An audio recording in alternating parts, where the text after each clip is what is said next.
Nous sommes très heureux, Jean-Jacques Vunamburger et moi, de vous accueillir et d'accueillir notre collègue Frédéric Ancel dans le cadre de ce séminaire, j'allais dire, mais à vrai dire, de cette rencontre régulière qui nous invite à penser la barbarie, thème proposé par mon ami et collègue le professeur Vunamburger qui anime brillamment aussi ce cycle de conférences dont il est aussi l'initiateur. Je tiens à le saluer et je remercie donc Frédéric Ancel de vouloir bien prendre la parole dans le cadre de cette réflexion qu'il animera certainement avec beaucoup d'intérêt pour nous. Merci à vous, je vous cède la parole. Merci beaucoup, professeur. Je dois vous dire que pendant 2 ans, après l'attentat contre Charlie, j'ai été placé sous protection policière. Ce n'était pas très agréable. C'est beaucoup plus agréable d'être sous protection philosophique. Alors je dois dire que là, flanqué par 2 éminents professeurs de philosophie de surcroît, non pas que je n'ai pas une haute estime pour les matheux, mais enfin bon, mais alors là, 2 grands profs de philo, et je ne suis pas très poli comme garçon, ce n'est pas une formule de politesse liminaire, hein. J'ai eu l'occasion de déjeuner avec eux tout à l'heure, et je me suis régalé, j'ai appris beaucoup de choses, et donc je vais parler sous leur contrôle et entre leurs fourches codines, ça va pas être une mince affaire. Merci beaucoup à tous pour votre accueil, j'adore venir ici, qui n'aimerait pas venir ici, quel fou n'aimerait pas venir au CUM et à Nice de manière plus générale pour haranguer quelques amis. Merci beaucoup à R. Dr Marc, docteur depuis quelques semaines, un jeune et brillant étudiant. Voilà, ça, mon copain Marc Benveniste. Alors, Marc, il finit une thèse, qu'est-ce qu'il fait? Il se repose? Non, il en commence une autre. Alors, je vais vous dire, moi, je l'ai passé il y a 20 ans, j'avais une idée en tête, c'est de me reposer. D'ailleurs, depuis, je me repose. Lui, manifestement, a consacré un temps infiniment plus restreint à un repos bien mérité. Donc, il n'y a que des gens éminents.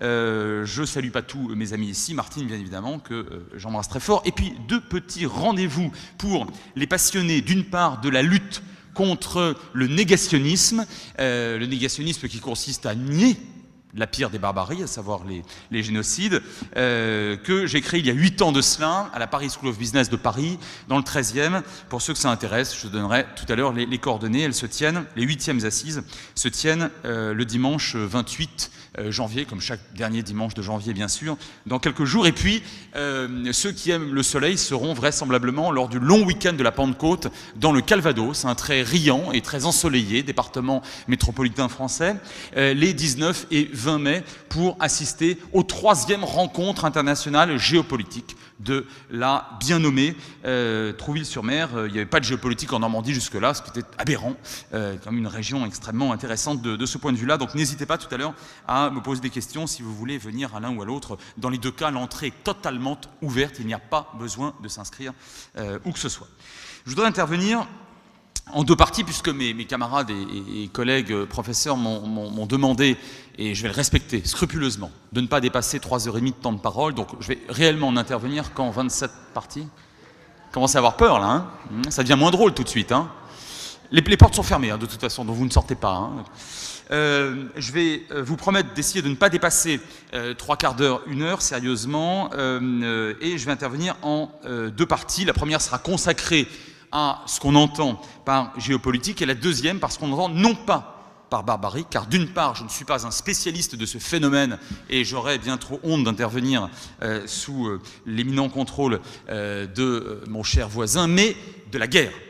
Et nous allons tenter dans une 2e partie de voir dans quelle mesure la guerre est barbare, est quintessence de la barbarie, ou si, au fond, elle relève d'autre chose, d'un autre phénomène, peut-être plus juridique, plus politique, parfois plus diplomatique. Mais avant cela, un propos introductif.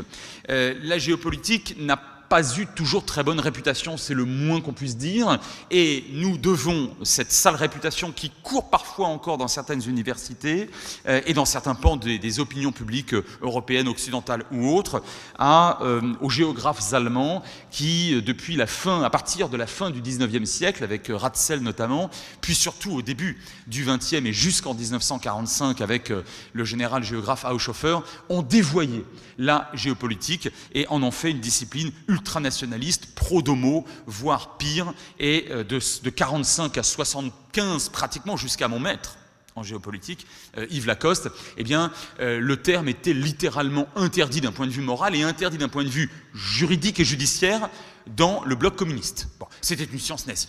Et on ne voulait pas en faire. Heureusement, depuis, on fait de la géopolitique de manière tout à fait différente. Mais vous voyez, c'est intéressant parce que pendant longtemps, la géopolitique, au sens de la géopolitique, avec le cas qui va bien, le cas prussien qui va bien à la fin, était considérée comme, au fond, une discipline incitant à une forme de barbarie et à tout le moins incitante à la guerre. On va voir que c'est un contresens absolu. Beaucoup de gens font de la géopolitique comme M. Jourdain faisait de la prose. Il va falloir être extrêmement précis.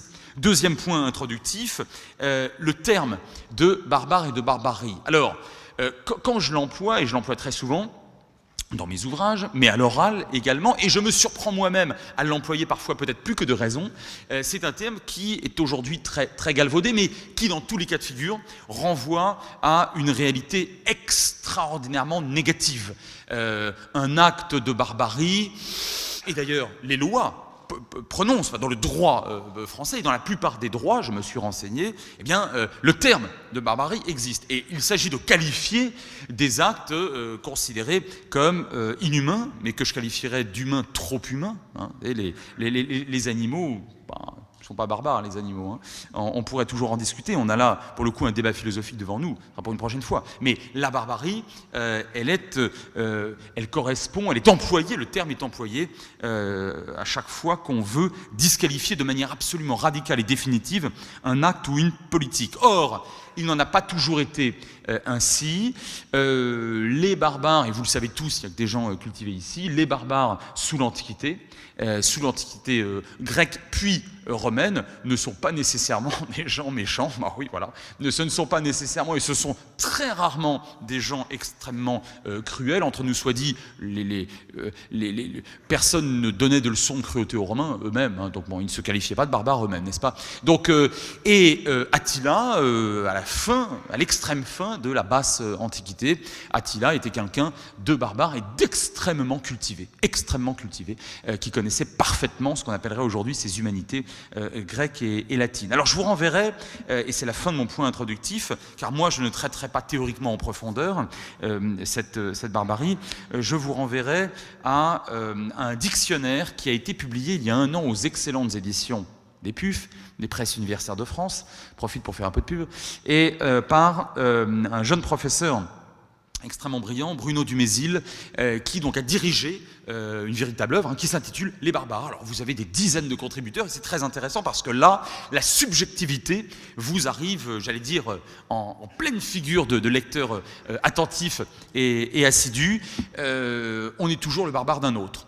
Oui, mais, et j'insiste sur la fin de ce point introductif, ce n'est pas parce qu'on est toujours le barbare d'un autre que la barbarie n'existe pas. Alors il faut lui trouver des critères, des paramètres, il faut la qualifier. Vous savez, c'est Reverdy qui disait il n'y a pas que d'amour, il n'y a que des preuves d'amour. Ouais, alors il faut bien des preuves à la barbarie. Mais ça ne signifie pas que, puisque chaque nation, chaque religion, chaque collectif, peut-être de manière générale, a pu à un moment ou à un autre, ou sur un espace ou un autre dans l'histoire, être lui-même barbare ou perpétrer des actes barbares, ce n'est pas pour cela que cela n'existe pas et que ça ne doit pas être combattu. Et bien évidemment, vous vous attendez au point Godwin du nazisme, automatiquement, c'en est un. Il y en a d'autres, et malheureusement, il y en a eu d'autres dans le siècle. Et je reviendrai tout à l'heure sur le génocide des Tutsis rwandais de 1994, qui intervient 40 ans après le plus jamais ça, 40 ans. Alors qu'on pouvait, avec un bataillon de soldats, l'empêcher de manière absolument aisée. Premier point, première partie, la géopolitique. Je vais vous dire, je ne sais pas grand-chose dans la vie, malheureusement, et je suis, en revanche, un très fidèle disciple. Ça ne signifie pas que je suis toujours en accord avec lui, mais je pense que la géopolitique lacostienne, elle a du bon. Sur le plan épistémologique, sur le plan de la rigueur interprétative des différents conflits ou des rivalités de pouvoir face auxquelles on se trouve dans le monde de façon tout à fait quotidienne, je pense que la définition de la géopolitique selon Lacoste, matinée de celle de votre humble serviteur tout de même, elle a de quoi nous éclairer. La géopolitique, ce sont d'abord des rivalités de pouvoir. Et les rivalités de pouvoir, dans la quasi-totalité des cas, portent sur la souveraineté, la sacro-sainte souveraineté. Et là, ce n'est pas un terme subjectif. La souveraineté laisse très peu de place à la subjectivité, car la charte de l'ONU évoque immédiatement, dès ses premiers articles, la souveraineté. Il y a des critères extrêmement précis à la souveraineté. Eh bien, les rivalités de pouvoir qui sont monnaie courante, non seulement entre les États, mais entre les autres entités politiques et institutionnelles, entre les mairies, entre les syndicats, entre des groupements de pays, entre des groupements économiques, etc., entre profs parfois. Donc les rivalités de pouvoir portent là, dans les relations internationales, dans la quasi-totalité des cas, encore une fois, pour la sacro-sainte souveraineté. Alors pour la recouvrer si on l'a perdue, pour la renforcer si elle n'est pas assez importante, assez considérable, ou pour l'obtenir enfin, si on n'a jamais été possesseur de cette souveraineté. Jusque-là, il n'y a pas de quoi fouetter un barbare. C'est-à-dire que les rapports de force dont je parle dès le premier cours en première année à la PSB et à Sciences Po Paris en permanence, les rivalités de pouvoir, ces rapports de force qui sont le pain quotidien, qui sont, pardon de le dire à cette heure-là, la pâte de la pizza de la géopolitique, le b.a.-ba des relations internationales, eh bien, ne mènent pas nécessairement à des actes de barbarie. J'aime à rappeler qu'il y existe au quotidien des rapports de force entre des États à la fois démocratiques et alliés. Entre la République française et l'Allemagne, il y a des rapports de force. Faut-il ou non aller au Mali? La France pense qu'en 2013, ben oui, mais l'Allemagne n'y va pas et nous laisse nous empêtrer là-bas. Entre la France et le Grand-Duché du Luxembourg, c'est peu violent en général, le Grand-Duché du Luxembourg. Bon, il y a des rapports de force. Alors, ils portent davantage sur des décisions économiques ou financières, ou fiscales peut-être, mais il y a des rapports de force. Donc jusque-là, on n'est pas, et on n'est dans aucun cas, dans la dimension des actes ou des politiques extrêmement violentes a priori. Je veux dire, tenter d'obtenir une souveraineté par la guerre, et je vais y revenir tout à l'heure, ça peut impliquer des actes extrêmement violents. Mais ce n'est pas nécessairement inclus dans la volonté d'obtenir une plus grande souveraineté. Alors, vous savez ce que disait Nietzsche? Nietzsche disait des États qu'ils sont les plus froids des monstres froids. Les États, c'est les plus froids des monstres froids. Ce n'est pas totalement faux, dans la mesure où un État est une administration, et on a vu au moins au XXe siècle ce qu'une froide et glaciale administration pouvait perpétrer, sachant que chacun de ses membres s'en remettait en réalité à la machine, s'en remettait également à son chef, auquel il obéissait, en bonne pièce de la mécanique, et en l'occurrence parfois génocidaire. Mais ce n'est pas toujours vrai, et je suis de ceux qui considèrent, et qui prônent, mais qui suis-je? En tout cas, qui considèrent que les États, et notamment lorsque des régimes démocratiques président à leur destinée, eh bien, entretiennent une variable morale plus importante par rapport aux froids intérêts bien compris dont parlait pour le coup Hegel. Hegel disait les États n'ont que des intérêts. Ça rejoint un peu Nietzsche. Oui et non. Dans une démocratie, c'est moins évident, c'est moins vrai. Je ne dis pas que ça devient faux malheureusement, mais c'est moins vrai. Par conséquent, les États sont les plus froids des monstres froids, pas toujours, d'autant qu'à certains égards, des États peuvent eux-mêmes lutter contre une barbarie parfaitement assumée et perpétrée par d'autres États. Le paradigme absolu, c'est évidemment 1941-1945, les États-Unis. D'ailleurs, j'aurais dû commencer par la Grande-Bretagne du grand Winston Churchill, mais bon, les États-Unis, après tout, les États-Unis n'étaient pas menacés directement ou très très marginalement, et surtout pas par l'Allemagne. Surtout pas par l'Allemagne. Bon, les États-Unis ont fait la guerre. Pourquoi? Bon, alors on peut toujours considérer que c'était pour des raisons finalement économiques, peut-être. Ce qui est sûr, c'est qu'ils ont vaincu la pire barbarie qui n'a jamais existé dans l'histoire. Bon, c'était un État, mais un État aux intérêts bien compris. Donc, je dirais que sur ce premier élément de la définition lacostienne de la géopolitique, il n'y a pas nécessairement de quoi trouver matière à voir de la barbarie. Deuxième point non plus, car il s'agit de la géographie. la géopolitique lacostienne, ce sont l'étude des rivalités de pouvoir sur des territoires. Sur des territoires, j'insiste, sur des territoires. Il n'y a pas de réalité géopolitique hors de la géographie, qui constitue le préfixe de ce mot composé, dès 1899 par le Suédois Kielen, géographie politique. Donc géopolitique, la géographie, la prise en compte de la géographie est absolument fondamentale dans toute étude géopolitique. J'ajoute d'ailleurs que c'est d'autant plus fondamental qu'au cours des années de guerre froide, 50, 60, 70 et 80, il ne vous aura pas échappé que les armes de destruction massive propulsées, en fait les têtes nucléaires propulsées par des missiles intercontinentaux qui se fichaient bien de la géographie et de l'humidité de telles zones marécageuses ou du froid de ou de l'altitude de tels massifs montagneux, n'ont jamais été utilisées. On ne serait pas là pour en parler, je crois, de toute façon. Bon. Donc, à partir du moment où vous n'utilisez pas les armes les plus performantes qui, elles, effectivement, échappent dans une large mesure aux contingences géographiques, eh bien, vous diminuez, vous utilisez, ou vous faites utiliser par d'autres des armes moins puissantes, et moins les armes sont performantes et puissantes, plus la géographie reprend tous ses droits.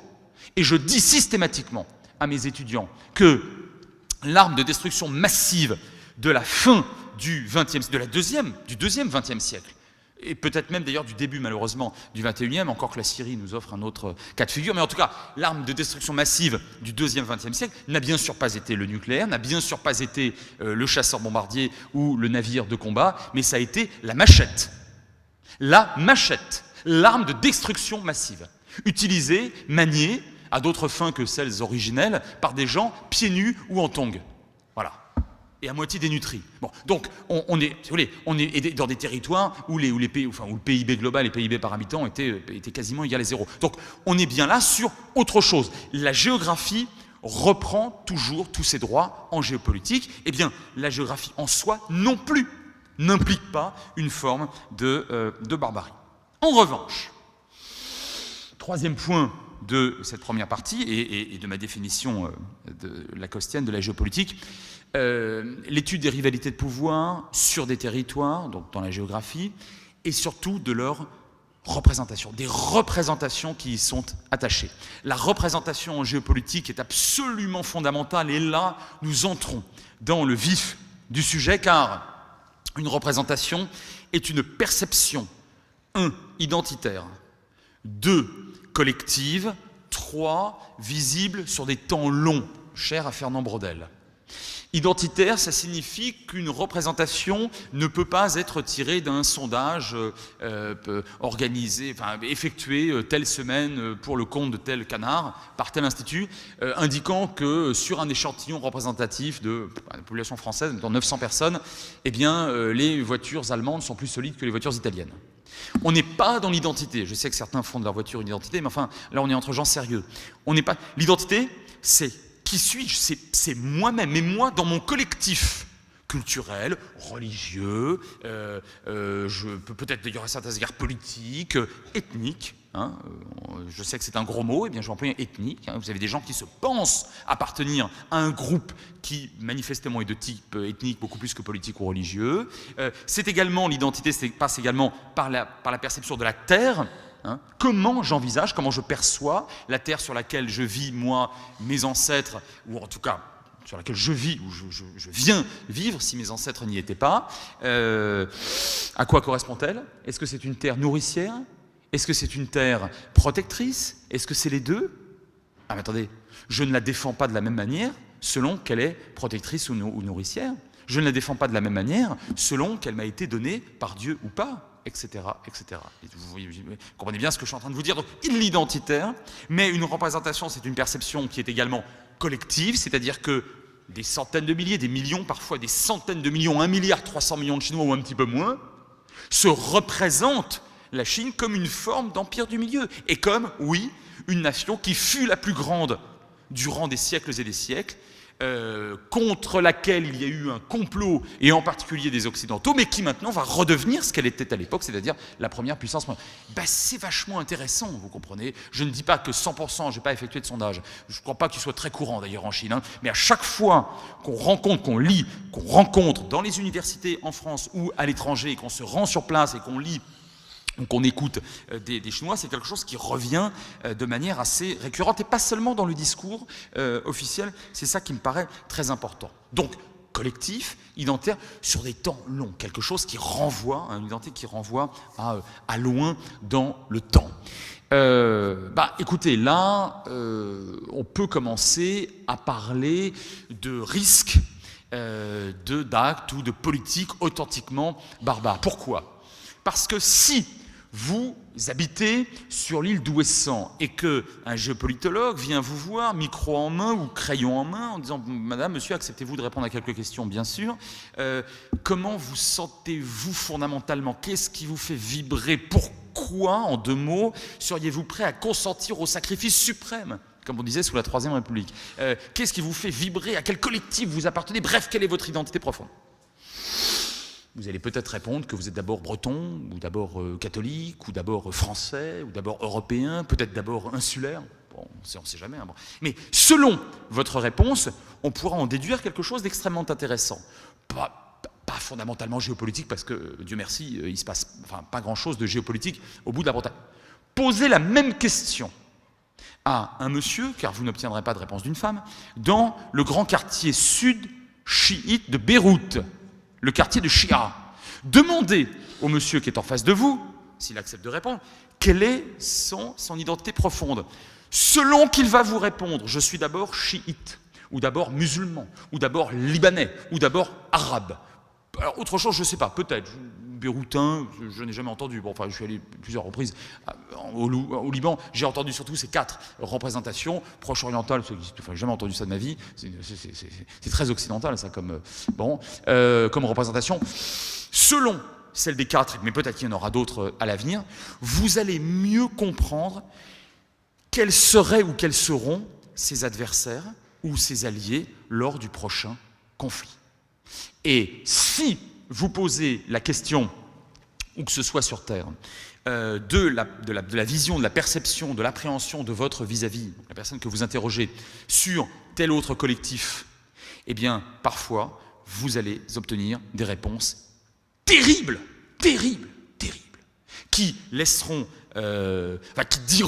qui traduiront une haine extrêmement profonde, ancienne, alors qu'il s'appuie sur beaucoup d'éléments, peu importe, parfois même dit avec le sourire, mais dit avec le sourire, au moment où un 7 avril 1994, un régime au pouvoir auquel on obéit dit c'est maintenant, le sourire se transforme en rictus du bourreau, et en 3 mois, vous avez à la machette l'équivalent du rendement de mort du camp d'extermination de Treblinka, avec le matériel technologique moderne des nazis pendant la guerre, en 3 mois, à la machette, avec des tongs.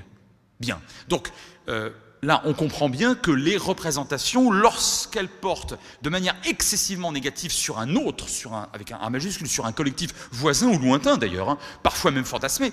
Je me suis laissé dire que dans la Pologne contemporaine et au Japon, il y avait, où il restait, des traces d'antisémitisme. Il y a être juif au Japon, enfin, il y a peut-être l'ambassadeur d'Israël, il faut être sérieux. Bon, donc là, mais c'est très intéressant, parce que j'ai un petit peu travaillé le sujet, et à la fin des fins, eh bien, vous obtenez une espèce de conjugaison fantasmée, d'erreur, de confusion, au sens étymologique du terme, entre Américains et Juifs. Ah, c'est déjà beaucoup plus intéressant. Ah bah là, on comprend peut-être mieux, on n'excuse pas, mais on comprend peut-être mieux certains nationalistes japonais, etc. Donc, la représentation, et j'en finis avec ma première partie, c'est l'outil de recherche, l'outil épistémologique, l'outil géopolitique fondamental qui vous permet pas seulement de sentir l'air du temps, mais de travailler, et en l'occurrence sur plusieurs années, des territoires différents les uns des autres, des populations différentes les uns des autres, en essayant le mieux et le plus possible d'apprendre, de comprendre les langues dans lesquelles On vous répond, et là, vous trouvez parfois, et c'est notamment vrai au Proche-Orient, c'est notamment vrai dans une partie de l'Afrique subsaharienne, ça a été, mon Dieu, extrêmement vrai en Europe dans les années, enfin tout au long du début du XXe siècle, d'ailleurs dès la fin du XIXe, et je n'en remonterai pas plus tôt parce que je ne veux pas être ridicule vis-à-vis de mon voisin qui connaît parfaitement le Moyen-Âge et la Renaissance. En Europe orientale aujourd'hui, écoutez... Dans un certain nombre de pays, vous avez des forces politiques qui sont relativement puissantes. Là, pour le coup, le critère est simple, ce sont les élections, notamment législatives, qui réactualisent des discours extrêmement haineux. Alors, un discours peut-il être qualifié de barbare, même si c'est un discours géopolitique ? Oui, si on veut. Le problème, je crois qu'il faut le déplacer d'un cran. Est-ce que des mots peuvent tuer ? Je pense que oui. Et je suis de ceux qui ont été même très minoritaires, en tout cas dans la profession, favorables dans les années, en 90, j'étais pas très vieux, mais en tout cas depuis, à la loi Guesso et aux différentes lois qui limitent ce qu'on appelle la liberté d'expression. Alors ça, c'est le premier amendement aux États-Unis, c'est la sacro-sainte liberté d'expression. Moi, je ne suis pas d'accord avec ça. Je pense que des mots peuvent tuer. On en a 1000 exemples seulement au XXe siècle à travers les trois principaux génocides. Je finis avec cela. Lorsque la représentation, la perception identitaire collective sur des temps longs d'un collectif, d'un autre, avec un A majuscule, contient des termes tirés des bestiaires, des bestiaires médiévaux ou autres, ça commence extrêmement mal.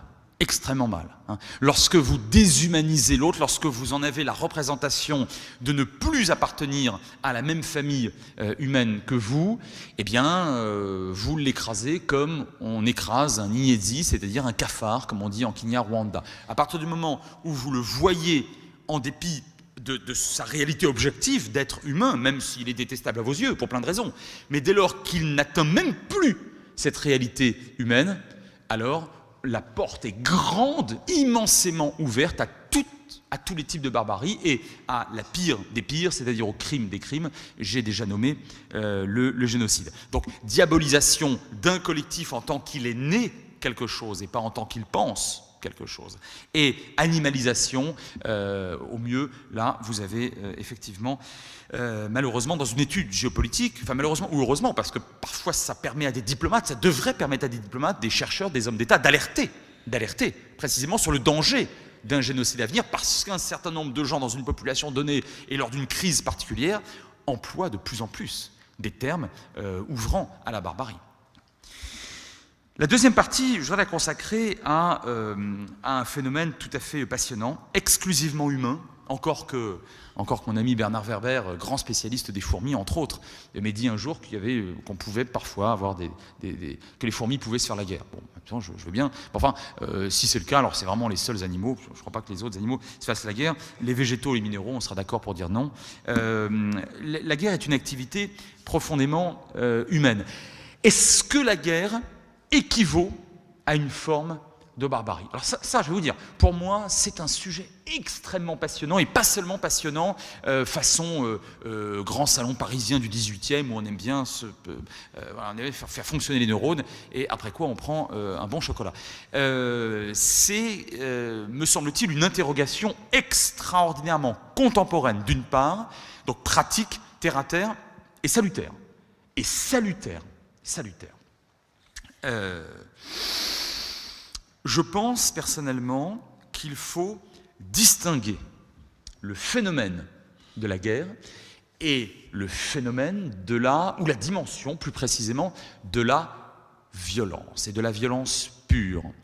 Lorsque je prononce ces mots, je fais face à un mur d'incompréhension de jeunes bisounours au cœur très tendre, mais vous êtes tous très très jeunes ici également.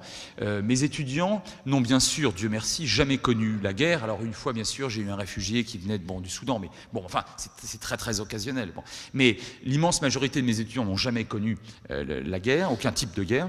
Leurs parents non plus, ils sont trop jeunes. Et maintenant, leurs grands-parents commencent à être trop jeunes pour avoir vécu celle de la Seconde Guerre mondiale. Alors, il reste un peu de guerre d'Algérie. Enfin, donc, d'une part, et d'autre part, puisque certains termes sont devenus des grossièretés, des gros mots, comme celui de guerre, et que tout doit naître qu'amour, enfin, je suis tout à fait d'accord avec ça. Hein.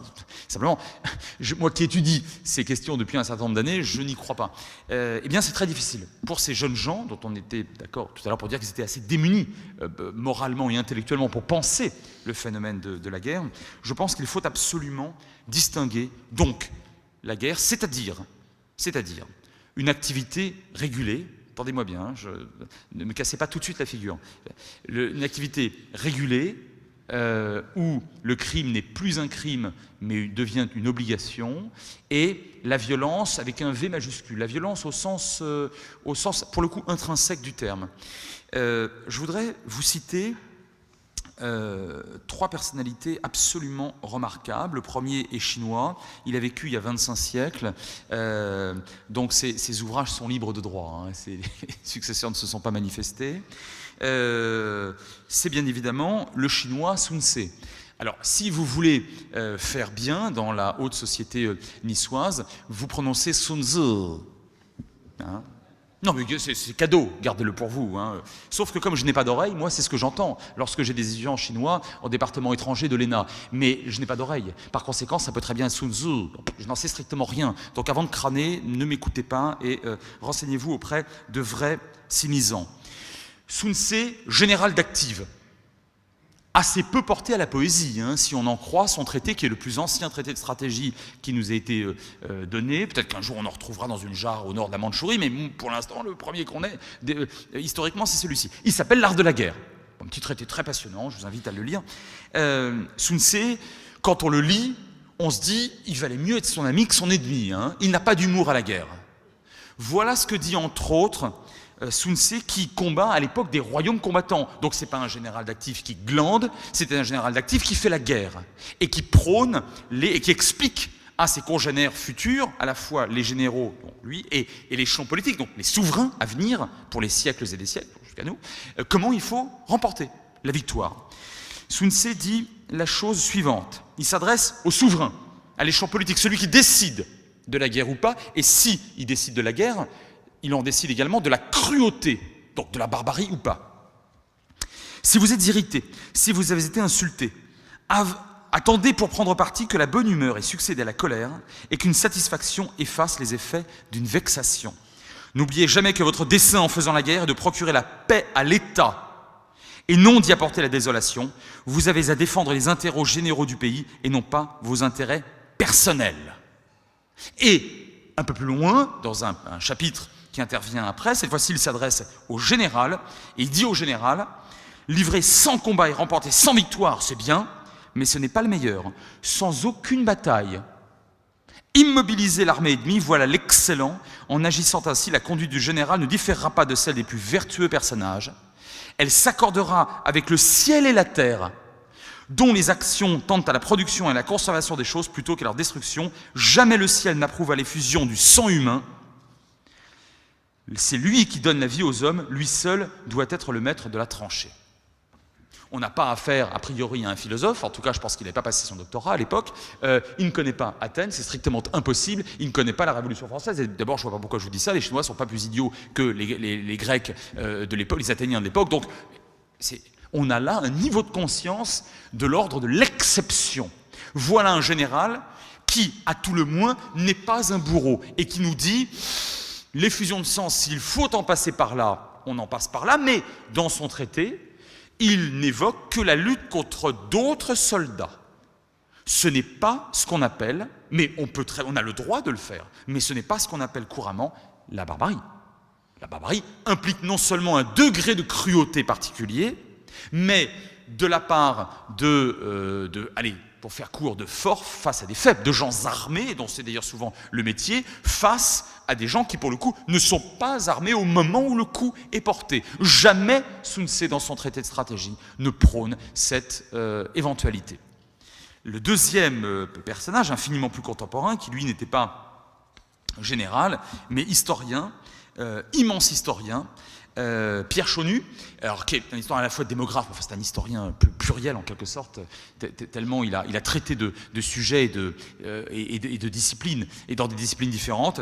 Chaunu, en guise de transition entre deux chapitres, donc la partie portant sur le néolithique et la partie portant sur les premières cités humaines, eh bien, Chaunu a cette réflexion, c'est dans son bouquin intitulé 3 millions d'années, 80 milliards de destins. Chaunu dit la chose suivante: au commencement était la violence. Ce qui d'ailleurs, Antonin Sodi se discute. Je ne vais pas vous renvoyer à Rousseau, le grand débat sur l'homme qui connaît au départ la paix ou la guerre, qui vit dans un état de paix ou de guerre. C'est très philosophique. Je ne me prononce pas là-dessus. Au commencement était la violence. Quand la violence devint intolérable, jaillit la guerre. Et la guerre, règle introduite dans le désordre, commença à faire reculer la violence. Avec la guerre diminue tendanciellement le risque de mourir d'une mort violente. C'est à la fois stupéfiant et fulgurant. C'est fulgurant d'intelligence. Pourquoi? À mes yeux, pourquoi? Parce qu'il y a là la déconnexion entre deux réalités qui, le plus souvent, et en tout cas jusque-là, jusqu'aux années 70 et 80, étaient réellement considérées comme devant être conjuguées et dont on faisait souvent entre lesquelles on faisait allègrement la confusion. Sun Ce et Chaunu nous disent la chose suivante. Il y a une distinction morale entre la guerre, allez, on va dire classique, conventionnelle, des soldats contre des soldats, et il y a également une distinction en termes pratiquement de règlements et de lois, de règles et de lois. Et de fait, dans la guerre, les règles et les lois sont très souvent transgressées. D'abord, quelles règles et quelles lois? Clausewitz nous dit, le grand stratège prussien du 19e siècle, nous dit, au fond, la guerre c'est un duel. C'est un duel. Mais pardon, un duel de chevaliers, c'est entre deux soldats armés. On n'est pas dans la figure du génocide ou du massacre. On n'y est pas, on n'y est toujours pas. Les grands stratèges ne sont que très très exceptionnellement les grands bouchers dans l'histoire. Hein, et parmi les dignitaires nazis, aucun n'était un stratège. Je ne vous parle pas du Hutu Power, parce que alors là, les Hutus, dire que c'était encore autre chose. Donc, on est là sur une distinction très très fondamentale. Clausewitz va plus loin.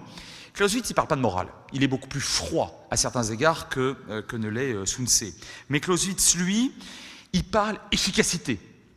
C'est un Prussien. Excusez-moi. Il parle efficacité et il parle fait concret. Quand vous lisez de la guerre, Vom Krieg de Clausewitz, vous ne trouvez pas beaucoup de considérations morales, moralistes ou humaines. Il faut vraiment métaphoriser, il faut aller chercher très très loin dans la parabole. Hein. Bon, voilà, c'est pas quelqu'un qui était sans doute très très sympathique à table. Mais Clausewitz prône l'intérêt bien compris pour la puissance qui décide éventuellement de faire la guerre. Et vous connaissez cette fameuse sentence, c'est à peu près tout ce qu'on a retenu malheureusement, enfin beaucoup de gens ont retenu de Clausewitz, c'est dommage parce que le reste est tout à fait à l'avenant. Clausewitz, c'est celui qui a formulé la sentence tout à fait révolutionnaire en matière géopolitique, selon laquelle la guerre est la poursuite de la continuation de la politique par d'autres moyens. Mais donc on reste dans la politique, dans la cité des hommes. Il n'est pas nécessaire pour Clausewitz, il n'est pas nécessaire non plus, manifestement pour le grand stratège Sun Ce, d'aller perpétrer des massacres. Je ne vous dis pas qu'ils les ont en horreur, je n'irai pas jusque-là, ça serait, je pense, peut-être un petit peu fantasmer une forme de pacifisme qui n'avait pas lieu à l'époque.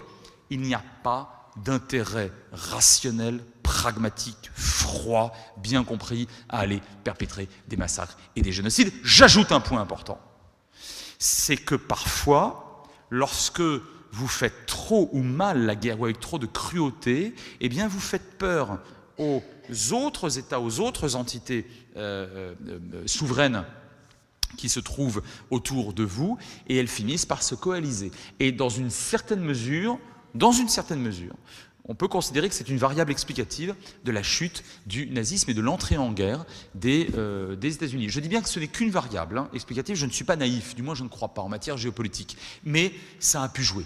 Également, ce fut l'une des variables explicatives de l'entrée en guerre malgré tout et dans la ténacité des Britanniques. Et je pense que de ce point de vue, et sans doute d'ailleurs, d'une grande partie de la résistance glorieuse des résistances européennes. Donc, faire usage de cruauté, alors, ou de barbarie, en l'occurrence j'emploie ce mot en tant que synonyme, même si on peut toujours en discuter, mais lorsque ça n'a pas lieu d'être, quelque part, ça peut vous coûter cher. C'est froid ce que je vous dis, mais c'est pas grave. Dans la vie, ce que je voudrais, c'est qu'il n'y ait pas de génocide. C'est le pire des pires, et on atteint là l'incandescence de la barbarie. C'est la raison pour laquelle je tente régulièrement, moi qui suis bien évidemment pas militariste, ni nationaliste, patriote mais pas nationaliste, de faire en sorte que le terme et le thème de la guerre ne soit pas trop galvaudé. Le deuxième point de cette deuxième partie, ce sont les guerres justes. Saint-Augustin. Alors, si vous n'aimez pas lire Saint-Augustin, vous avez tort, lisez-le, c'est vachement sympa. Mais il n'y a pas que lui. Saint Thomas d'Aquin en parlera plus tard, et bien d'autres philosophes. Il existe des guerres justes. Le vrai problème, restant sempiternellement de savoir, lesquelles. Non mais on est toujours le barbare de quelqu'un d'autre, et la guerre est toujours juste pour celui qui l'amène, et pas pour celui qui l'a subie. Cette limite, vous ne parviendrez pas à la dépasser. C'est la limite de la subjectivité humaine, d'une part, et de la bonne ou de la mauvaise foi, d'autre part. On ne pourra pas la dépasser. Ce n'est pas possible. L'objectivité absolue est un fantasme. Cela n'existe pas. L'honnêteté intellectuelle existe, consistant, me semble-t-il, à analyser avec la même énergie, le même temps, la même fougue, le même intérêt, deux dispositifs argumentaires concurrents ou antagonistes. Et à la fin des fins, on pose sa blouse de travail, et en tant que citoyen, on dit moi je pense que sur ce coup-là, les bleus ont vraiment raison par rapport aux rouges, franchement. Ou on dit rien. Mais on a fait l'effort de. L'objectivité absolue, ça n'existe pas. Nous, pardon pour cette incise, enfin non pas pardon, mais c'est important de faire cette incise, nous sommes tous sur Terre nés d'une famille particulière, avec des valeurs, une sensibilité, une langue, les mots qu'on emploie ne sont pas ceux qu'emploient ceux qui se trouvent derrière la frontière ou parfois à l'intérieur des frontières, etc., avec des sensibilités différentes. Donc, de ce point de vue-là, la guerre est-elle juste en 2003, parce que ça c'est un nouveau point Godwin, le Moyen-Orient est en feu à cause des Américains en 2003. Oui, bon, ils étaient en feu déjà, ils n'ont pas attendu les Américains. Et les États arabes n'ont pas attendu les Américains pour se faire la guerre. Enfin bon, ils les ont effectivement un petit peu aidés en plus. Bon. Alors, la guerre était considérée comme juste, bien sûr elle ne le fut pas. Bien sûr elle ne le fut pas. On l'a appris très vite d'ailleurs, fondé sur des mensonges, et puis surtout, sur une impréparation, mais enfin je veux dire absolument hallucinante et condamnable de la part d'une grande puissance. Est-ce que cette guerre-là discrédite a priori et en amont de toute autre considération celle qui allait venir par la suite? Alors aujourd'hui, on parle bien évidemment de l'intervention française et britannique et italienne en Libye, on parle de beaucoup de choses, en Syrie, et on pourra y revenir, je laisse ça pour le débat. Il y a des guerres justes. La guerre contre le nazisme était une guerre juste. Je sais que c'est toujours facile de le dire après et ailleurs, enfin après, pas ailleurs, mais après. Sauf qu'un certain nombre d'esprits éclairés l'avaient déjà dit dans les années 30, à commencer par Charles de Gaulle. Donc ça veut bien dire que certains avaient vu juste, gloire à eux, et puis les autres ne sont pas tenus à l'impossible. Mais instruits de cela, face à un totalitarisme qui déjà l'est en soi moralement, mais un totalitarisme de type impérialiste, tous ne le sont pas. La Corée du Nord ne cherche pas à croquer d'autres territoires pour l'instant, il ne manquerait plus que ça. Mais enfin, moralement, c'est un totalitarisme qui est tout à fait insupportable. Mais si vous conjuguez le totalitarisme à l'impérialisme et au militarisme effréné, là, ça devient doublement dangereux. Et oui, il faut assumer de faire usage de la force massive et létale de la violence. J'ai nommé la guerre. Je n'ai pas dit la cruauté. J'ai dit la guerre le plus proprement possible. La guerre propre n'existe pas, alors je vais l'utiliser différemment, le moins salement possible. Si vous me permettez d'ailleurs, je voudrais non pas me réfugier avec pusillanimité derrière l'Organisation des Nations Unies, mais tout de même vous citer les premiers termes de l'article 51 du chapitre 7 de la Charte des Nations Unies, prévoyant très explicitement le droit à la fameuse légitime défense. Alors, en légitime défense, qu'est-ce qu'on fait? On fait la guerre ou on ne fait pas la guerre? Autrement dit, Doit-on accepter les coups injustes, au sens ambivalent d'ailleurs du terme? Doit-on accepter éventuellement l'esclavage, les meurtres collectifs, l'extermination, en tendant l'autre joue? D'ailleurs, je ne fais référence à personne parce que un certain Jésus ne tendait absolument pas l'autre joue de manière benoîte et stupide, comme on l'a trop souvent cru ou indiqué, notamment pas face aux marchands du temple. Donc, doit-on ne pas se défendre en cas de... Enfin, écoutez, on va contre la loi. Vous savez que si vous ne défendez pas, dans la rue, ici, là, derrière cette porte, d'ailleurs même dans cet amphi, si vous ne défendez pas quelqu'un qui se trouve manifestement agressé par quelqu'un d'autre, si vous ne cherchez pas en tout cas à le faire défendre, si vous êtes trop faible, par quelqu'un d'autre, vous savez que vous êtes passible des tribunaux correctionnels. Et ça signifie quoi, ça ? Ça signifie quoi, le fait que n'importe quel citoyen, et a fortiori celui dépositaire de la force publique, donc de la nôtre, a le droit, j'allais presque dire le devoir, en l'occurrence je vous l'ai dit, le devoir de porter secours et assistance en cas de... Alors, le problème est toujours le même. Qui est en mesure de considérer que là, il y a légitime défense et là, il n'y a pas légitime défense? Mussolini tente d'envahir l'Éthiopie dans les années 30, il considère qu'il est en légitime défense. C'est évidemment grotesque, c'est un dévoiement de la bonne foi, de la bonne volonté du droit, mais ça existe. On n'est pas dans un monde de gens gentils. Il y en a, mais tout le monde n'est pas gentil. Bon, donc nous sommes bien obligés, nous autres citoyens et nous autres États, notamment occidentaux, de faire systématiquement le distinguo entre guerres qui nous apparaissent comme justes, c'est-à-dire menées face à une forme de barbarie, en tout cas c'est ce qu'on considère comme étant une forme de barbarie dangereuse, et les autres. Et je voudrais conclure sur ce point en vous rappelant, mais vous le savez, que le pacte Briand-Kellogg, un pacte franco-américain, a été signé en 1900, Kellogg, pas Kellogg's, hein, Kellogg, c'est les étudiants, mais Kellogg, après le petit déjeuner. En 1928, le pacte Briand, des profs dans la salle, et le pacte Briand-Kellogg, en 1928, a été signé.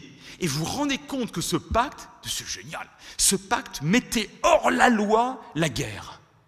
Alors c'est beau comme l'antique, mais moi maintenant, si je vous dis, voilà, nous sommes tous des gens très sympathiques, surtout vous, alors nous allons créer une secte, et c'est la secte de ceux qui refusent catégoriquement, qui mettent hors la loi la maladie.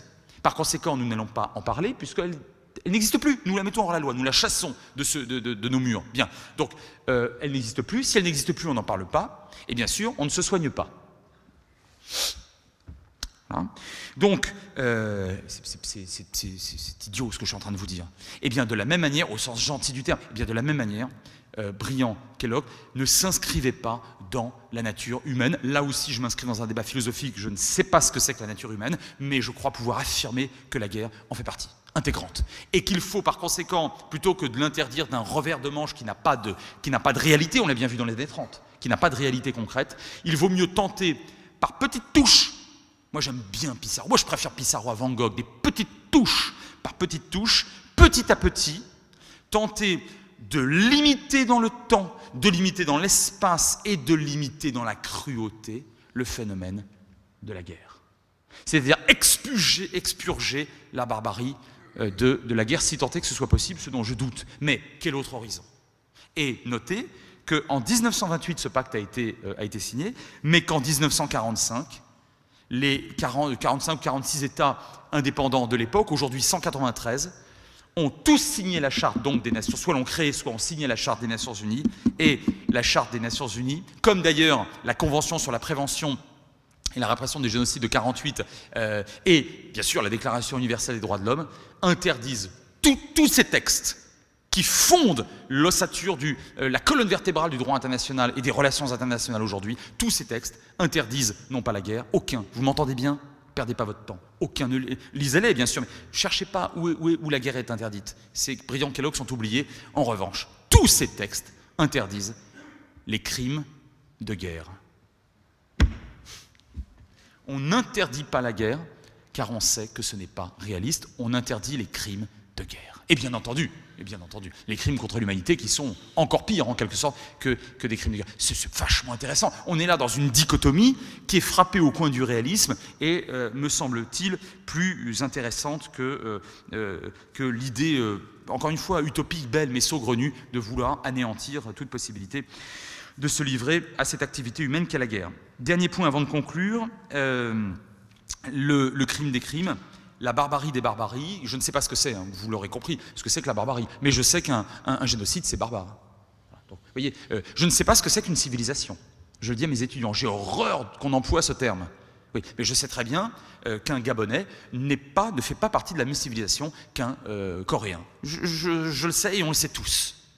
Donc, encore une fois, hein, j'aime à être extrêmement prudent avec les concepts et les termes, et celui de barbarie est ô combien, et vous le savez mieux que moi, professeur, est ô combien délicat à employer à travers les espaces, les temps, et peut-être surtout à notre époque contemporaine. Ça ne signifie pas que ça n'existe pas. Le nazisme a été une barbarie, et certainement la pire de toutes. Le génocide, c'est le comble du cynisme, parce que les intérêts bien compris, je m'en fiche complètement. Le cynisme absolu, sans pragmatisme, sans règles, sans loi. La violence pure, déchaînée, conjuguée alors bien sûr au racisme, presque toujours, parfois simplement, entre guillemets, simplement à l'idéologie.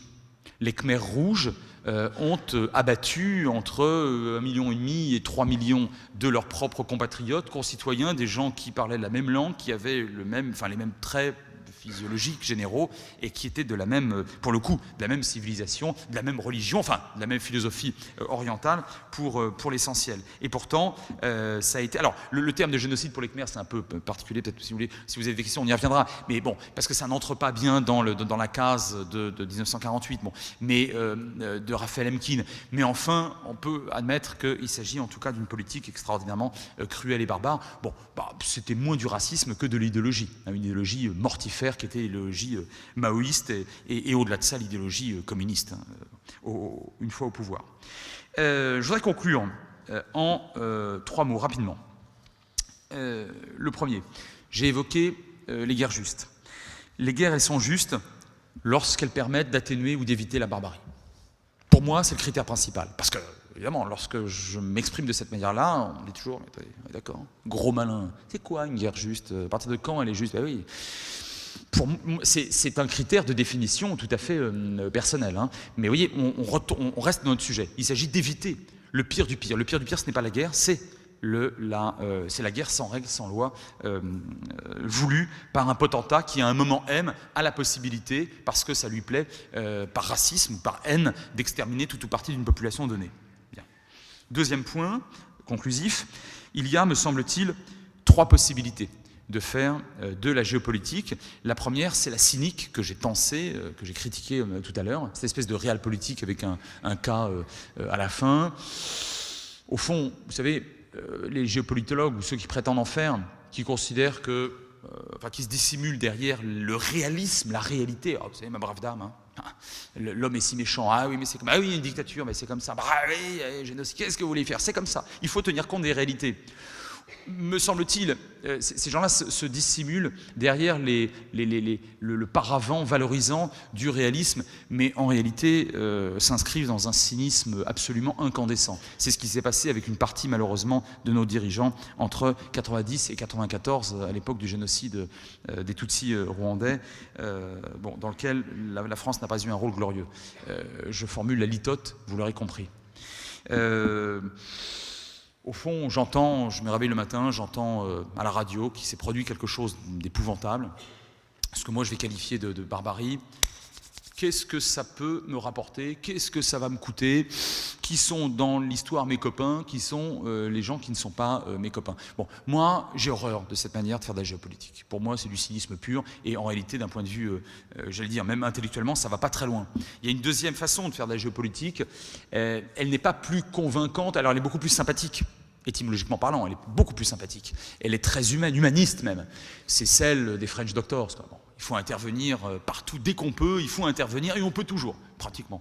Et dès qu'un malheur se produit, un grand malheur se produit, dès que la barbarie se déchaîne, il faut y aller, non seulement avec des médecins, mais avec des militaires. Je dois vous avouer, je suis toujours très très combattu pour ça. Moi, j'affectionne davantage cette façon de penser les relations internationales. Sauf que, justement, c'est pas réaliste. On ne peut pas intervenir partout. D'abord, pour des raisons morales, qui suis-je en tant que Français, ou en tant qu'Européen, ou en tant qu'ancienne puissance coloniale, ou en tant que, en tant que non local, pour aller expliquer ce qu'il faut faire aux uns et aux autres. Bon, c'est parfois un peu compliqué, mais c'est pas ce qui me gêne le plus. Pour être honnête avec vous, ce qui me gêne le plus, c'est le manque de moyens. On ne peut pas intervenir partout. Mais ce n'est pas parce qu'on ne peut pas intervenir partout contre la barbarie qu'on doit intervenir nulle part. Voilà. C'est l'une de mes devises. Hein, ça, c'est quelque chose. Donc, cette géopolitique m'est plus sympathique, mais on ne peut pas l'appliquer concrètement sur le terrain. La troisième, c'est celle que j'affectionne, c'est celle de l'équilibre. Tenir compte des réalités et tenter le plus possible d'accroître la variable morale de prise de décision. En grignotant, année par année, pays par pays, siècle par siècle, en grignotant la constante des intérêts froids et bien compris. Voilà. C'est humble, hein, comme projet. Je conclus réellement, et je ne pouvais pas ne pas citer celui dont j'ai visité en toute humilité et écrasé par le poids de son intellect et de son prestige, à savoir le bureau de Paul Valéry. Pas ne pas citer Paul Valéry. Paul Valéry disait « Deux périls menacent le monde, l'ordre et le désordre ». Et je trouve ça aussi extrêmement fulgurant. Ça nous renvoie un peu à Chaunu. Je ne sais pas si Valéry aura apprécié d'ailleurs. L'ordre, je le conçois comme, je l'entends chez Valéry, comme l'ordre noir, ce qui sera l'ordre noir, l'ordre totalitaire, hein, l'ordre avec un O détestable, l'ordre de 1984 d'Orwell. Bien, donc lutter toujours contre le totalitarisme. Oui, c'est vrai, il avait raison. L'ordre est toujours une menace pour les hommes. Deux périls menacent le monde, l'ordre et le désordre. Ne serait-ce pas le désordre dont parlait Chaunu, c'est-à-dire la loi de la jungle? Ah, c'est un vrai désordre hein, dans la loi de la jungle. Enfin, ou plus exactement, c'est un ordre très darwinien, mais entre les hommes, c'est absolument épouvantable. Le désordre, le nouveau désordre, est-ce que ce ne serait pas cette nouvelle forme de barbarie? Je dis nouvelle, elle n'est pas si nouvelle que ça, mais dans sa nature actuelle, c'est-à-dire le terrorisme, et notamment le terrorisme islamiste radical. Et je crois que ce n'est pas ici, à vous, que je vais taire, vous qui le savez parfaitement, mais nous le savons tous, qu'il s'agit là d'une forme tout à fait assumée, accomplie de barbarie. Je vais conclure, donc évidemment je ne vous rappellerai pas, car vous les connaissez tous, les méfaits et les crimes commis par Daesh, qui n'est que l'un des fers de lance de l'idéologie mortifère de l'islamisme radical, mais enfin, tout de même, fer de lance extrêmement pointu, bon, et qui s'est comporté, et je n'hésite pas à utiliser le terme, moi qui suis créateur des assises anti-négationnistes, je le dis, et je l'assume, et je le réécris, et je le surassume, comme de véritables nazis. Lorsque vous décryptez la politique concrète, pas seulement les mots, ou la propagande, ou la scénographie, mais la politique concrète qui a été, qui fut, je crois que c'est pratiquement terminé, provisoirement, et là-bas, ailleurs, on verra bien, qui fut celle pendant plusieurs années de Daesh, on retrouve une forme tout à fait accomplie de nazisme. Et je vous dirais, pour conclure tout à fait réellement, que, et cette fois-ci c'est promis, qu'il me semble que lorsqu'on traite des questions géopolitiques, on doit prendre conscience que, à la fin des fins, si on n'a pas été assez humain ou humaniste, eh bien oui, on laisse cours alors à la possibilité que le crime de crime soit, et que les crimes des crimes, quels qu'ils soient, et où qu'ils soient perpétrés, puissent se produire. C'est Primo Levi qui disait « ça a été fait une fois, ça peut se reproduire ». Je vous remercie.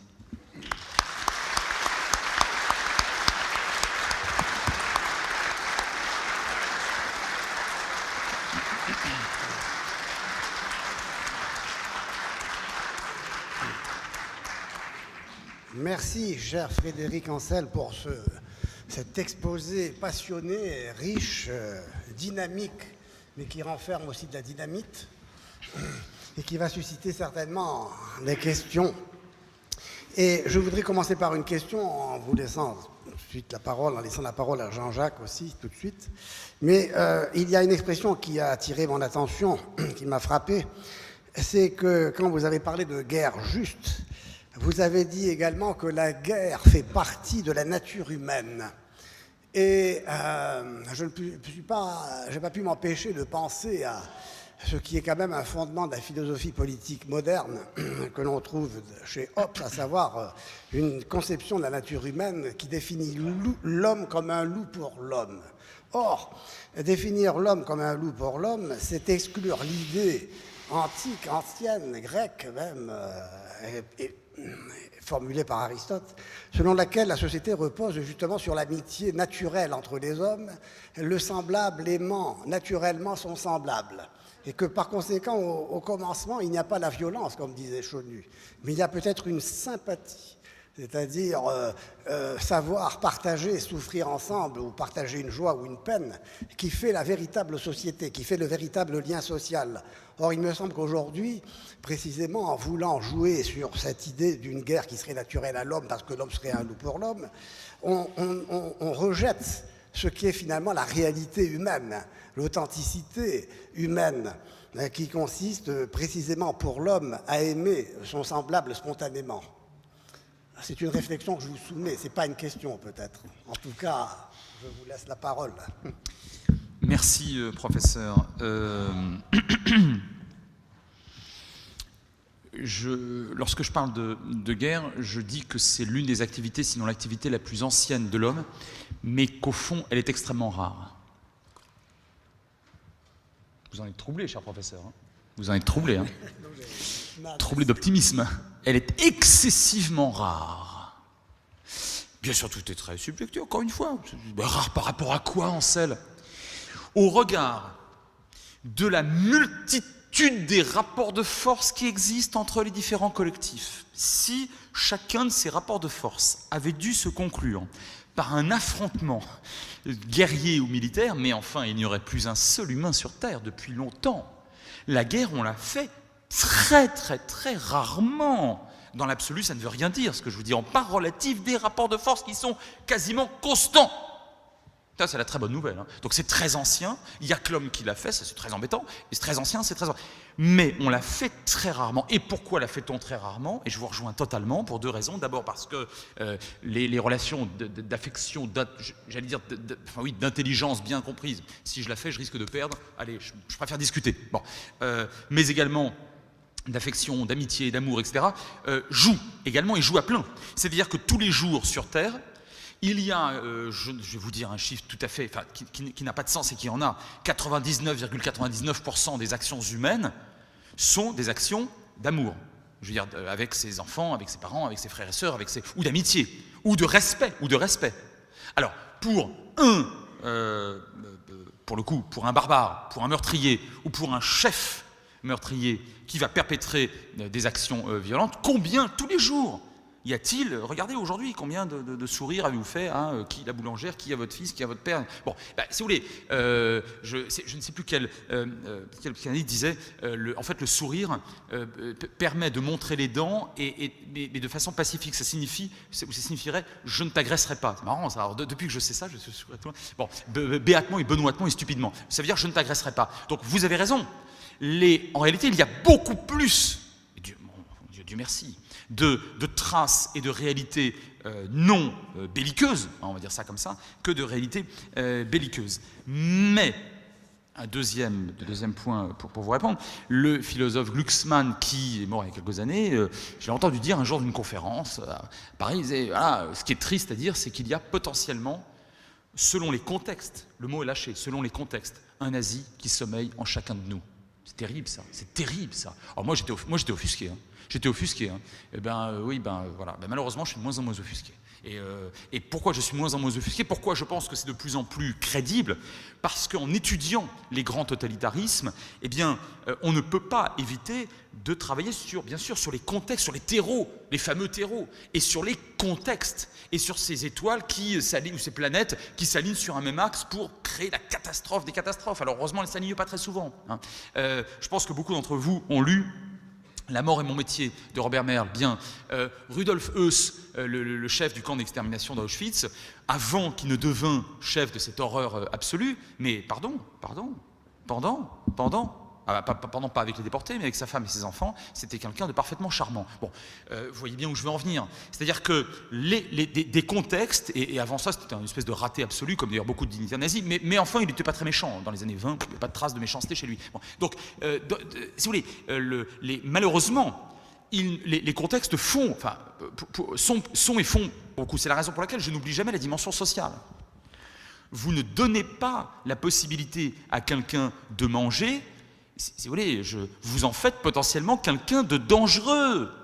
Donc, et regardez à quel point les extrémistes, et parmi les plus durs d'entre eux, jouent systématiquement sur la variable sociale. Hein. Qui apportait la soupe populaire durant les froids hivers berlinois 30, 31, 32, qui apportait la soupe populaire? Qui aujourd'hui, dans un bon nombre de pays arabo-musulmans, scolarise gratuitement les gamins dont les familles n'ont pas de quoi les mettre à l'école en leur offrant un repas chaud par jour dans les madrasas? Qui fait ça? Toujours les pires des extrémistes. Donc les États, je veux dire pondérés, modérés, et notamment les démocraties, de ce point de vue-là, ont un rôle à jouer. Et pardon, j'ajoute, parce que votre question est vraiment formidable. Une dame s'appelle Pauline. Une rwandaise, qui s'appelle Pauline. Je vous fais grâce de son nom de famille, elle ne le mérite pas. Pauline, elle est incarcérée, elle est en réclésion à perpétuité dans une prison onusienne en Tanzanie. Bon, Pauline, elle était à la fois avocat. Oui, elle exerçait le beau métier d'avocat, mais notamment dans le planning familial, donc très au fait et auprès des femmes rwandaises dans les années 80, dans les années 70 et 80. Et cette Pauline devient ministre du gouvernement intérimaire le 11 ou 12 avril 1994. Elle va devenir ministre de la promotion de la famille et de la promotion de la femme. Elle organise une campagne de 200 000 viols. Pauline, qui procède du génocide. Pauline devient l'un des pires bourreaux de l'histoire de l'humanité. Qu'est-ce que vous voulez que je vous dise? Vous comprenez? Et quand j'ai appris, et elle était sûrement très aimante par ailleurs avec ses proches, et auparavant, elle n'avait jamais transgressé la loi, en tout cas de ce qu'on peut en savoir, elle n'était pas quelqu'un de violent. Bon. Et quand j'ai appris que Talat Pacha, qui avait été le chef du triumvirat jeune turc ottoman, ayant donné l'ordre de perpétrer le premier grand génocide du XXe siècle, celui des Arméniens, quand j'ai appris que Talat Pacha avait été initié au Grand Orient de France, si vous voulez, c'est la raison pour laquelle je suis extrêmement optimiste au regard de ce que je vous ai... Mais je crois qu'on sera d'accord là-dessus. Il y a beaucoup plus d'amour que de haine sur cette terre, bien, mais très prudent sur le décryptage, la canalisation surtout de ce qui peut aboutir malheureusement à des actes de barbarie absolue. Oui, je vous remercie beaucoup de nous avoir fait attendre, puisque vous pensiez tous que M. Ancel allait parler de Daesh pour commencer, et il a attendu 50 minutes pour en parler.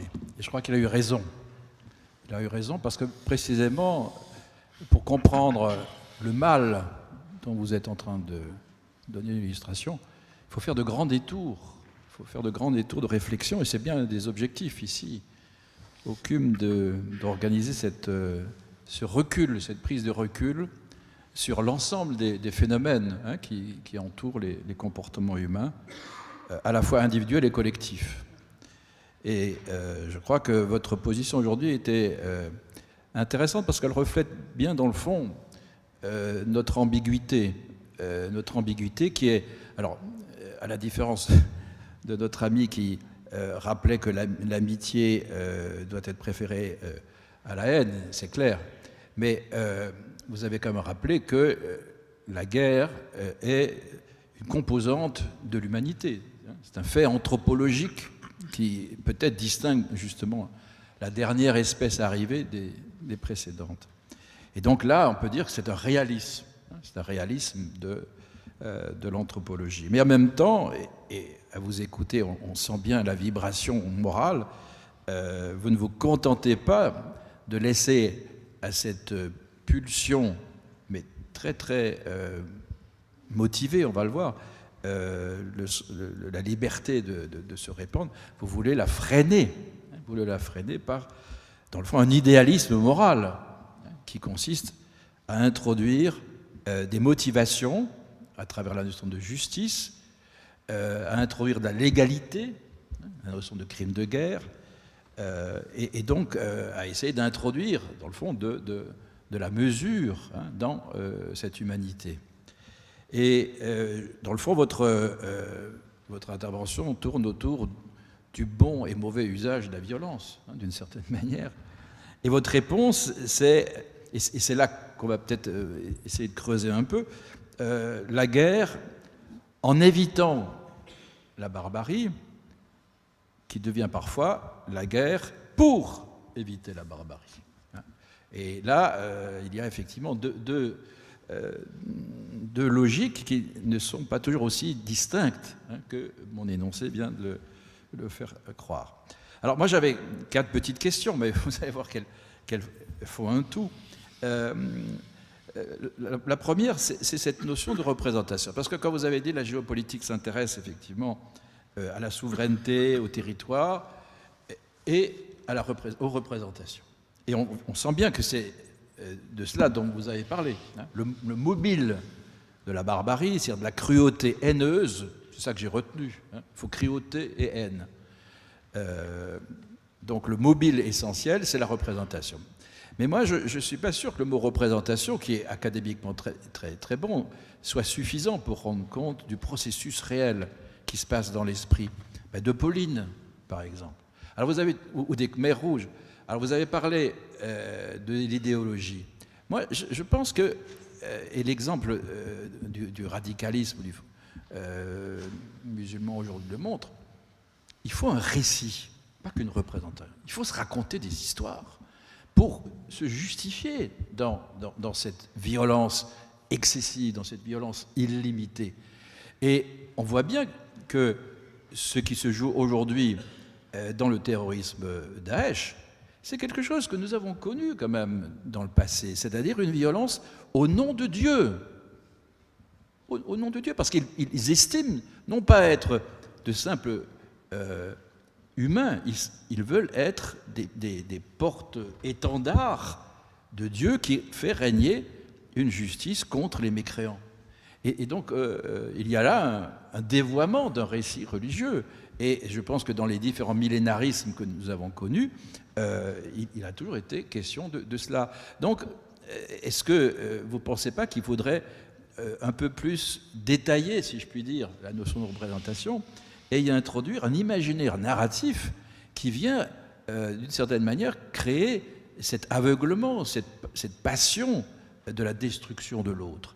Parce que, autant on peut dire qu'un psychopathe qui va dépécer une victime, c'est un malade individuel, autant dire que des milliers d'individus qui partagent cette haine de l'autre et partent effectivement poser des bombes ou ont des ceintures piégées, eux, ils ont besoin de plus. Ils ont besoin de plus que des pulsions pathologiques. Et donc, je pense qu'il faudrait, pour rendre compte du passage de la guerre à la barbarie, insister davantage sur cette mythologie, appelons-le comme ça, cette mythologie de la destruction, mais une destruction qui prétend faire le salut de quelqu'un. Il me semble que cette dimension sotériologique, eschatologique, elle est très importante, parce que sinon, à mon avis, on risque de... Alors, il y a toujours le fameux loup solitaire, mais ils sont rarement des loups solitaires. Ils ont été alimentés en récits, ils ont été alimentés en une série de haines, mais grâce à des récits, grâce à des histoires. Donc ça, c'est le premier point. Alors le deuxième point revient quand même sur la difficulté. Alors vous allez me dire, les philosophes chicanent toujours, mais je vais quand même parler des faits concrets. On voit bien que conceptuellement, on fait la différence entre la guerre réglée, propre, enfin celle qui fait le minimum de dégâts, et la guerre qui dérive vers la violence aveugle et voire même haineuse. Le problème, c'est que y a-t-il jamais eu de pure guerre? Est-ce que la guerre est un duel entre des soldats? On voit bien que toute guerre, j'allais dire, a des effets collatéraux. Et que toutes les guerres ont entraîné à un moment donné de pillage, parce qu'il faut subvenir et que la cantine militaire ne suit pas. L'intendance ne suit pas. Alors, qu'est-ce qu'on fait? Déjà, on va s'approvisionner sur place. Et on ne le fait pas en payant avec la monnaie locale. Donc, pillage, viol et destruction, mort, meurtre. Et donc, finalement, ce que nous, intellectuels, pouvons bien distinguer, dans la réalité, je ne suis pas sûr qu'il y ait des guerres propres, qu'il y ait des guerres qui soient comme aux Jeux Olympiques, réglé par un règlement intérieur. Voyez, donc il y a là quand même une difficulté. Alors je ne plaide pas pour le pacifisme, je crois que vous avez été assez clair sur l'illusion du pacifisme, mais je reste un peu sur ma faim sur cette question de la limitation de la guerre à un jeu, enfin un jeu, on s'entend bien, il y a la mort au bout, mais à quelque chose de parfaitement réglé. Et puis, alors la troisième question, mais vous voyez, vous pourrez répondre globalement, ça rejoint un peu cette notion de guerre juste. Alors, il me semble que vous avez un peu relativisé en disant à chacun sa justice, à chacun sa justification. Il y a un risque de relativisme là-dedans. Je pense qu'au contraire, il y a eu, depuis très longtemps, et je crois que l'Église en particulier a essayé depuis des siècles à donner une consistance à la notion de guerre juste, la notion de justice peut quand même se dire avec un certain nombre de conditions. Ce n'est pas simplement une impression, ce n'est pas simplement un parti pris individuel. Et alors moi je voudrais peut-être qu'on reprenne, puisque vous êtes géopoliticien, quelques exemples concrets. Et j'avais pensé que vous parleriez de la Yougoslavie, qui est quand même la guerre la plus proche que nous ayons connue, après 1945, et qui a encore des conséquences aujourd'hui sur la vie des Balkans. Or, qu'est-ce qu'on a vu se mettre en scène à ce moment-là? C'est ce fameux devoir d'ingérence. Vous n'avez pas utilisé l'expression, et là, je vais vous demander de revenir sur cette notion. Quand un État, vous avez dit on pourrait parler de la Libye, etc. Bon, moi, je vous prends des Balkans, parce que là, c'était quand même une grande opération. Et moi, je suis frappé comment cette guerre a complètement disparu de la mémoire collective. Plus personne. Alors, il y a Sarajevo, un peu, mais tout le reste, on n'en parle plus. Et tous les tensions des Balkans, encore aujourd'hui, le Kosovo résulte de cela. Et j'ai remarqué que même dans les débats en Europe centrale, on n'en parle plus. Donc, c'est une drôle d'amnésie quand même. Or, c'est quand même un des échecs de ce fameux devoir d'ingérence. Alors, ingérence au nom de quoi? Alors, vous avez un peu répondu, mais là, je voudrais une réponse un peu plus systématique pour finir. Et alors, la question, la dernière, vous avez utilisé effectivement les crimes contre l'humanité. Alors donc, du coup, moi, j'ai envie de vous poser la question, est-ce que les crimes contre l'humanité sont une catégorie de barbarie ou est-ce que c'est, j'allais dire, au-delà de la barbarie et que signifie crime contre l'humanité? Ça signifie deux choses, effectivement, qu'à travers le meurtre d'un homme, on ne cherche pas à atteindre uniquement un homme, mais on cherche à travers lui à tuer le genre humain. Hein, on est bien d'accord. Et par là même, on devient inhumain. Alors comment un homme peut-il devenir inhumain? Et est-ce que accepter l'inhumanité de l'homme, c'est justement pas renoncer à cette catégorie d'humanité que l'on a posée comme un absolu? Donc pour moi, il y a une difficulté à la fois conceptuelle et morale dans cette notion que je comprends très bien dans son usage moderne, mais philosophiquement, je me demande si on n'est pas en train de mettre en cause le caractère universel et a priori inconditionnel de la notion d'humanité. Est-ce qu'un homme peut ne plus être humain, même s'il désire tuer l'homme en l'autre?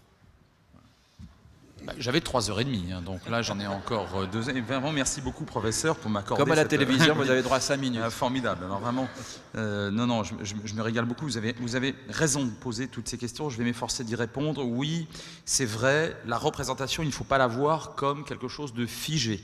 C'est la représentation plus que les Américains appellent le narrative, le récit. Voilà. Vous avez parfaitement raison. Et d'ailleurs, Le pendant que vous- storytelling. le storytelling, absolument. Et pendant que vous posiez la question, je m'apercevais très benoîtement que ça fonctionne très bien pour les 3 grands génocides. Il y avait une forme de ségrégation vis-à-vis des Arméniens, entre parenthèses, vis-à-vis des chrétiens dans l'Empire, de manière générale quand même. L'Empire turco-ottoman, on a un petit peu tendance à l'oublier quand même. Pas seulement, mais notamment vis-à-vis des chrétiens et des Arméniens peut-être plus particulièrement.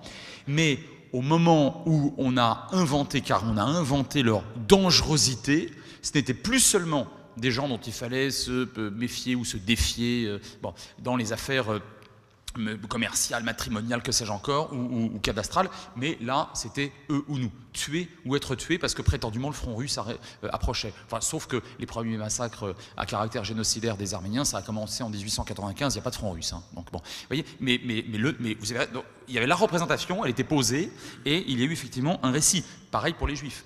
Dans les années, au tout début des années 30, le Troisième Reich favorise le départ des Juifs et veut les expulser. Bon, ça ne veut pas dire que derrière il n'y a pas une arrière-pensée de pouvoir faire pire, mais enfin, dans un premier temps, c'est surtout ça qu'on a fait. Et lorsque le discours a changé, s'est sur-radicalisé au moment où la guerre, pour le coup, la guerre, la vraie, enfin, la guerre militaire, et pas seulement l'ouverture de camps ici ou là, mais en 39 et en 40, et a fortiori bien sûr en 41 face à l'URSS, a prévalu. Là, la radicalité absolue donc on n'a pas modifié la représentation ultra négative des Juifs, et d'ailleurs des Tziganes, d'autres populations, mais les Juifs en particulier. Mais là, cette fois-ci, c'était eux ou nous, parce que la guerre était menée, bien évidemment, depuis Washington et Moscou, c'est-à-dire par des Juifs. Bon.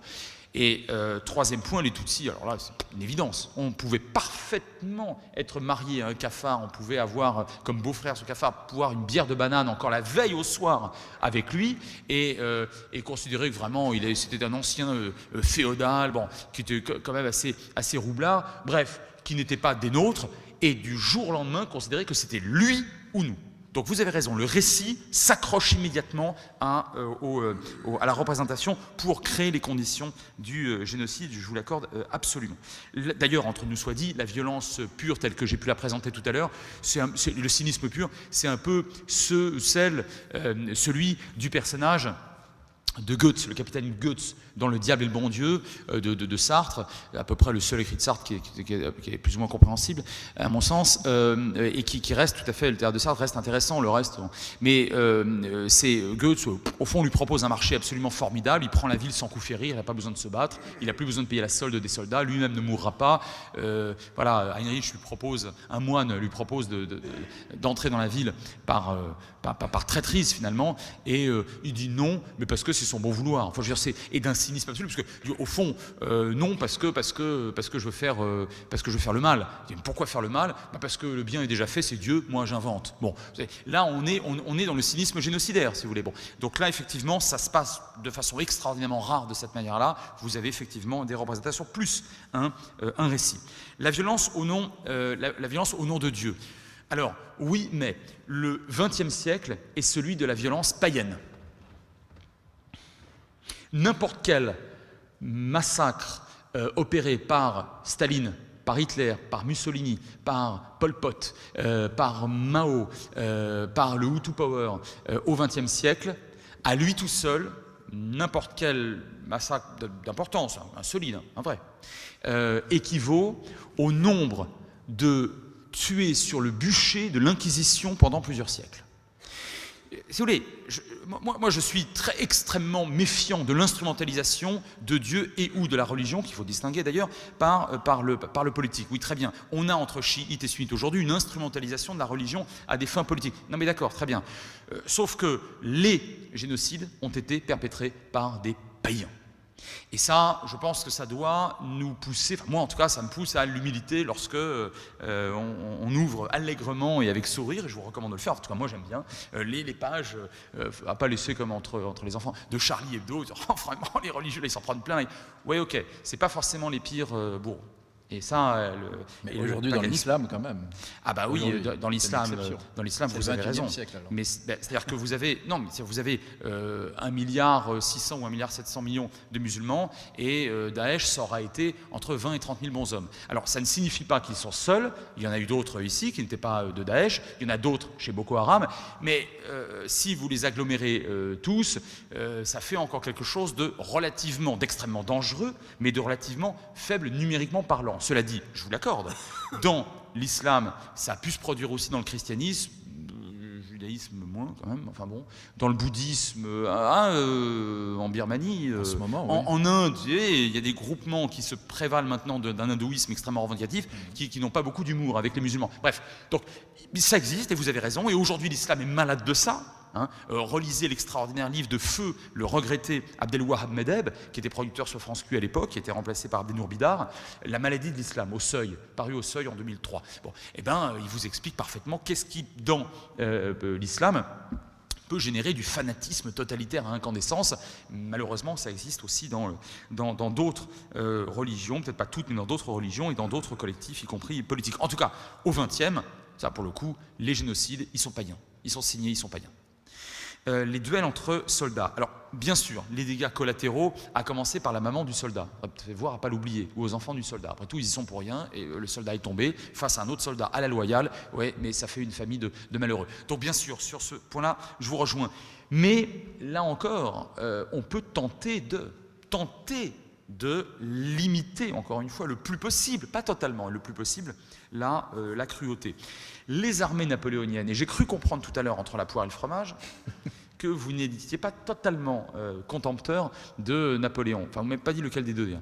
Bon, Napoléon Ier, c'est quelqu'un, grâce à la stratégie duquel... en tout cas, dans un premier temps, jusqu'en 1807, les grandes campagnes de Prusse, c'est ensuite 1807, bon après ça se gâte un peu, beaucoup.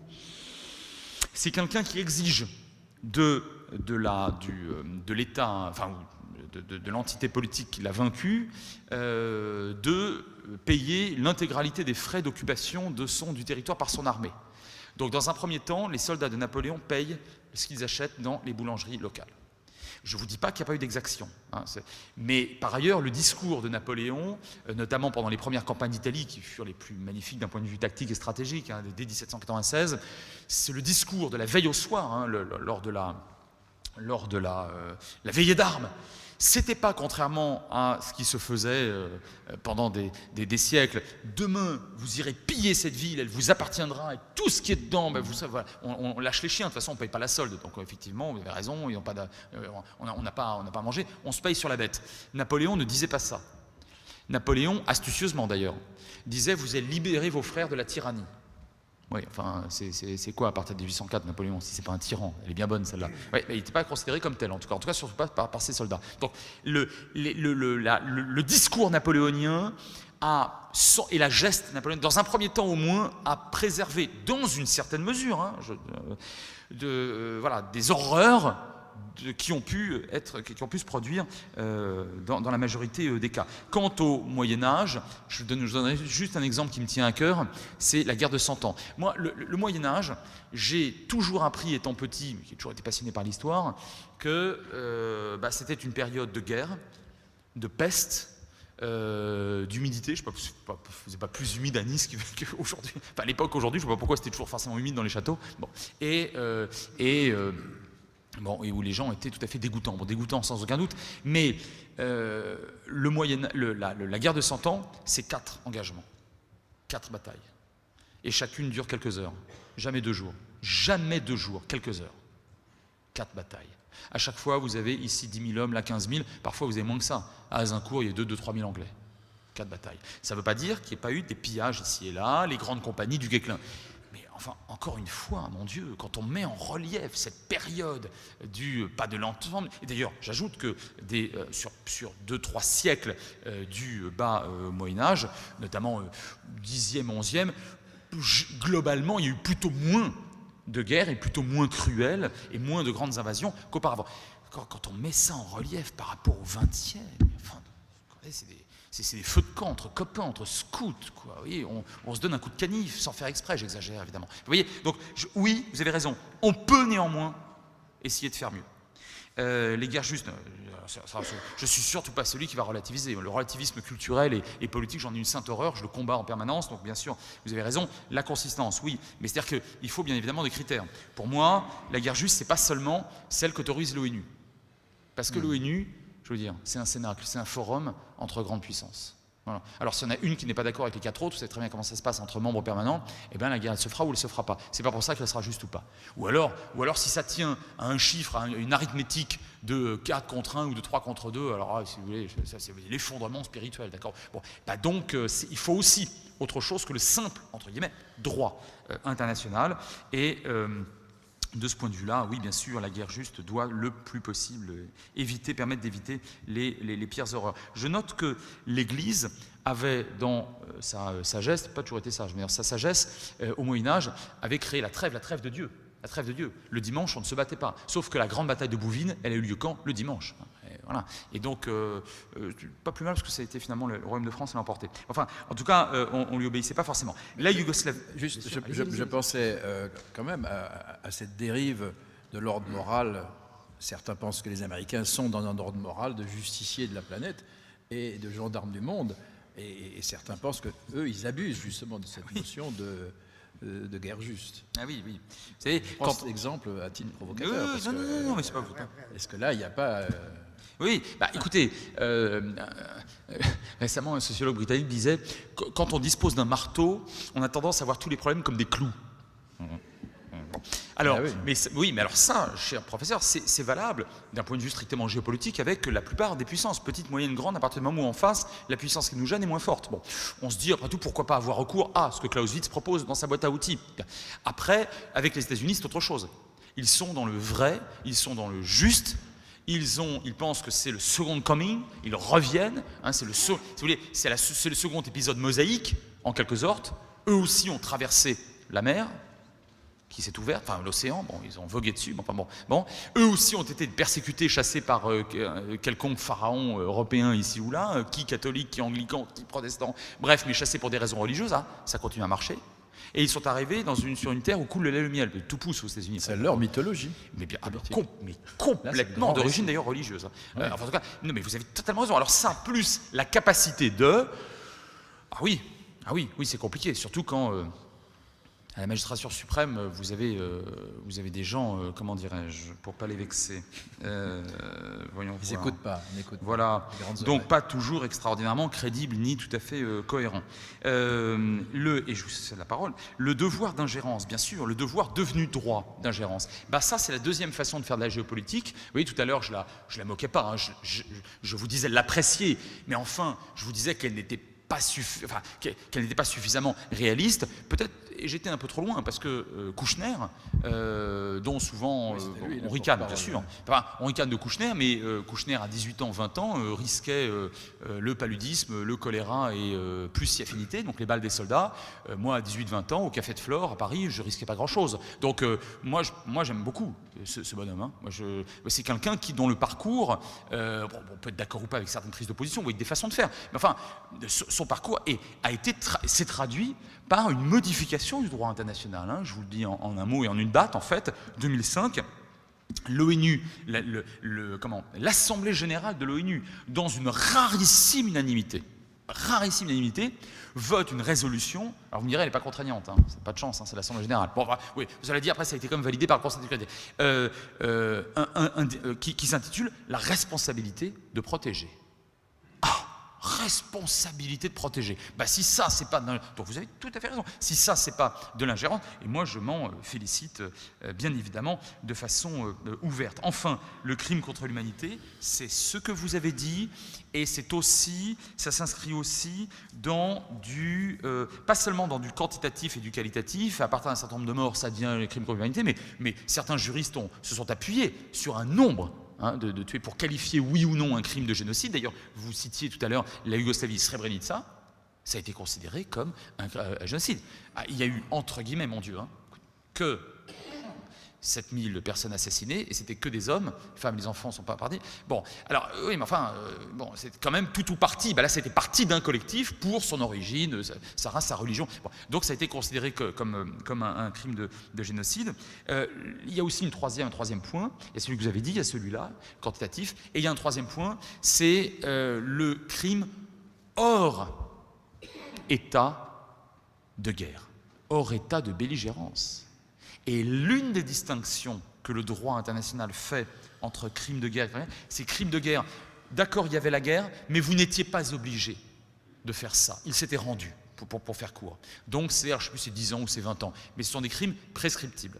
Le crime contre l'humanité, on n'est même pas. Vous n'avez même pas l'excuse d'être en temps de guerre. Ce ne sont que des civils, et là, c'est imprescriptible. Il y a aussi cette troisième dimension. Merci beaucoup. Avant de laisser la parole au public, une petite considération sur la guerre juste qui consiste, selon moi, précisément à opposer la justice et la force.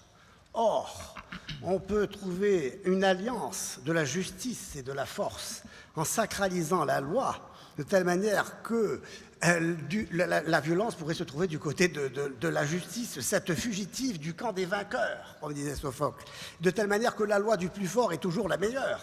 Et donc on risque de justifier la force en l'alliant à la justice, alors que la justice sera toujours faible par rapport à la force. Ce qui fait que la guerre juste devient, dans le contexte actuel, impossible. Nous remercions M. Ancel de sa prestation magnifique et dynamique, et nous rendez-vous pour la prochaine rencontre.